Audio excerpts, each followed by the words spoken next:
Hi, this is Dr. Sage Breslin, and this is Wisdom Wednesdays, my special series on my journey with cancer, video number 48.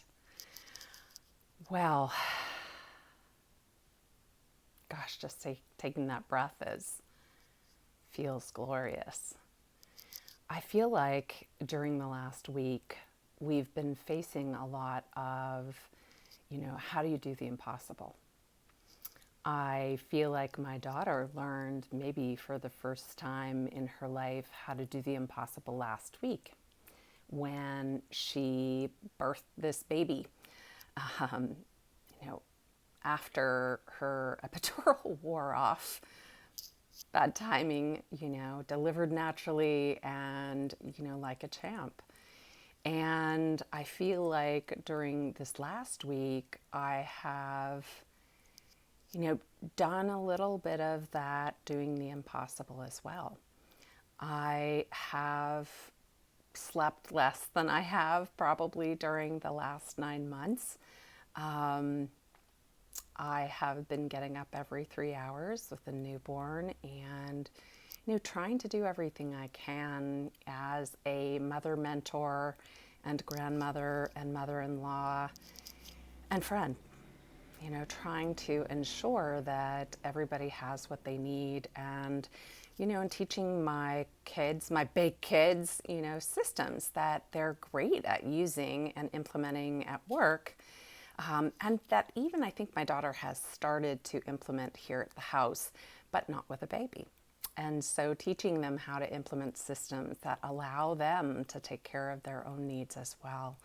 I've been trying to talk them into, at least once a night, let one person sleep and let the other person get up. But they're still in that first week. Baby's 6 days old. And of course, they both want to be up. Can I say that? That's not quite right. But they both want to participate and experience. They don't want to leave the other one out. That will wear off in about a week. So probably right around the time that I leave to come home to my other children. I hope, because they need to learn how to live that balance and get their needs, especially for sleep, Matt, because long-term sleep deprivation is not smart. You start making weird decisions. I almost poured my half and half into my water glass this morning instead of into my coffee cup. That was exciting. And I have noticed, that there are tiny slips, nothing big, nothing important. But those, you want to put the milk in the cabinet rather than the fridge, that kind of stuff. So it is the impact on perhaps little pieces of attention or focus. And I've noticed that when I am working, I've reminded myself to charge up and tune in and allow that focus to really be there when it needs to be. When I'm with the baby, the same thing. Allow the focus where it needs to be. But when I'm maybe cooking dinner or cleaning up or something like that, give myself a little break and the focus is, gone. So, yeah. So some of the impossible this week with regards to my own situation is, it has been tough on my physical body to do the things I did when I was 30 and even 40. It has been tough to just get up anyway, even when I'm tired. And I certainly know that it's tough for them as well. They're 30 years younger than me, but whatever. It has been tough maybe not to create the time for myself to take a walk or a run. I did that once. I was very proud of myself. But at least I have been focused on, trying to eat well, trying to ensure that they eat well. Certainly the baby's eating well. Trying to do the things that are important to self-care and managing a family and managing a business. All that being said, I noticed that I had kind of put my emotions on hold. We, as many of you know, had some initial issues with the baby because he wasn't breathing well. And so he ended up in the special care nursery. In California, I think we call it, like the PICU or the NICU, tertiary, secondary, right? So this is like a secondary unit that they have where special attention can be paid to babies that have some issues that aren't, huge, life-threatening for the most part, but are problematic. So as he was able to kind of hold his own with breathing and, just getting nutrition in and things like that, I happened to notice that he was getting more yellow, getting more jaundiced.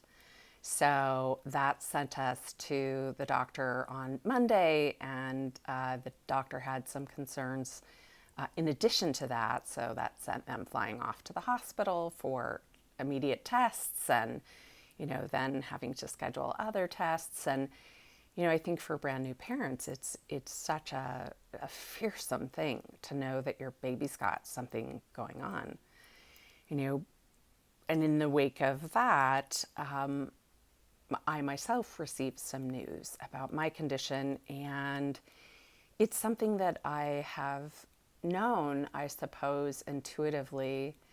I just didn't kind of know what the practical impact would be. So I think I have mentioned in past videos that I was beginning a clinical trial next week, and I have undergone a lot of tests in order to be accepted into the trial, and learned yesterday that I had been dropped from the trial because I am not progressing towards remission fast enough. So that's hard. Intuitively, I had been feeling concerned, I guess I could say, because I do watch my numbers pretty carefully. But because my dreams have consistently been about people and places and circumstances that I haven't considered in 20, 30, 40 years, consistently, every night, something again being served up. And when I have prayed and meditated on it, I keep on hearing that I'm reviewing and creating closure with things that, have made that baggage heavy, so that when I pass, I don't need to take any of that baggage with me. And the dreams have caused me to feel as if perhaps life is not as long as other people would like for me to expect. And so I suppose when I heard from the coordinator that I was being dropped from the trial because my body has not responded as well as they'd hoped, it was weirdly validating. I found myself struggling with just the news and a concern about telling my daughter because I didn't want to lay more on her plate and cause her to feel more anxious.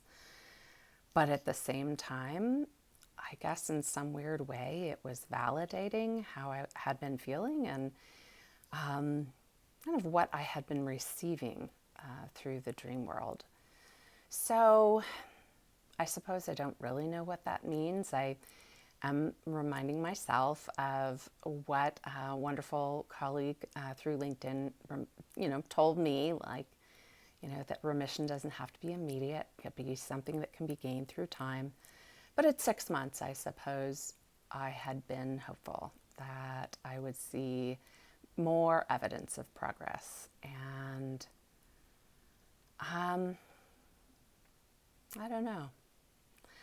I think what it's doing for me, I suppose the gift is that I feel even more a sense of carpe diem. I feel even more invested in spending time with my children, my family. During my prayer and meditation this morning, I said, God, I actually really want to see this program of mine fly. I really want to see this beautiful business design that I have created fly. I want to see it soar. I I want to know that what I hand off to my team when I leave this world is in great working order and is being consumed by our professional population because it's something that makes a difference. So that's where I am. I am taking away this wisdom that in everything that we learn is a place for transformation and growth. And I don't know the answer. I'm not even sure I want to know the answer about, when I'm going to leave this world. Some part of me is such a planner. I kind of would like to know. And the other part of me just wants to live a good life. And however it plays out will be how it plays out. We as leaders, we get a lot of stuff lumped into our laps that feels impossible. And yet we become creative. We MacGyver when we have to. We engage our team and our resources, and we get it done because we're warriors, bar none. So take that wisdom with you. I wish you a great and happy Wisdom Wednesday, whether it's day or evening for you. This is Dr. Sage Breslin. Thank you so much for being part of my tribe.